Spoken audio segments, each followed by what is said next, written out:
Coruscant was devastated.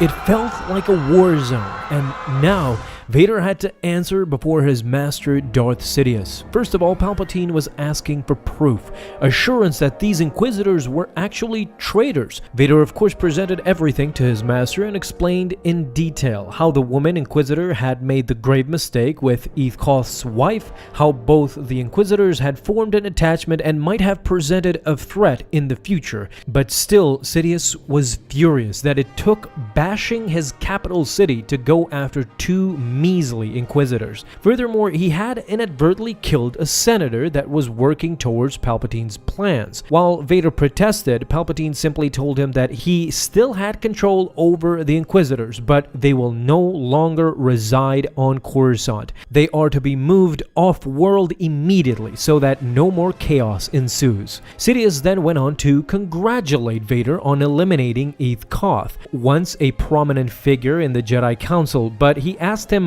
what was he after all these years when Vader confronted him. When Vader told him that Koth had become a priest, Palpatine let out a loud laugh. He was very amused at this revelation. He was a Jedi fool according to Palpatine. Why? Because he could have been anything he could ever want, and still Koth chose to become a man of faith, close to any religion, in order to live vicariously as a pseudo-Jedi. It was hilarious to Palpatine as he continued to laugh. He was all smiles to hear that the Jedi were still fools after all these years, and as a way to reward Vader, he told his friend to follow him since he had earned a gift from Sidious himself, something that was near and dear to his heart. However, he still chuckled and scoffed. As they were leaving to the place where Vader's gift awaits, he still laughed at the idea. A priest. Heh.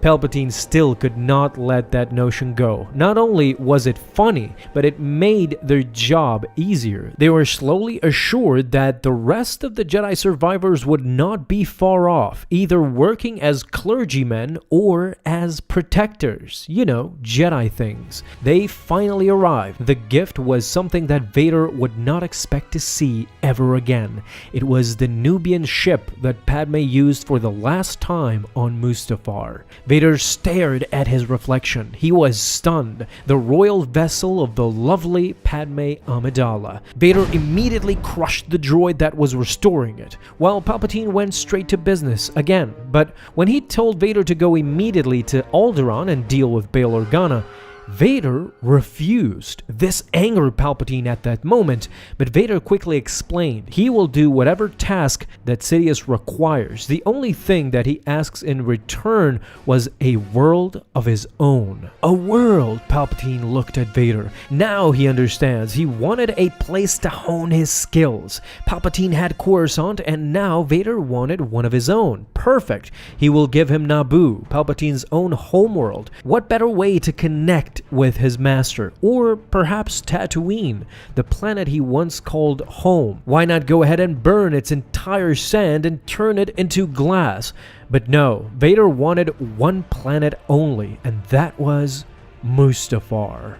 This is where issue number 20 ends. Of course, this was part 2. Part 1 was yesterday, but this comic, needless to say, was absolutely amazing. The callbacks to me are surreal. I love them because they don't ham-fist these things too often in the comic series, and I enjoy some Star Wars history here and there, revisiting these mementos like the Nubian ship, Vader's hate for Tatooine, and so forth. Guys, hope you enjoyed, and if you did, leave a thumbs up down below and hit that bell to get notified the moment a new video is up. Have an awesome day, my Star Wars friends, and may the Force be with you always.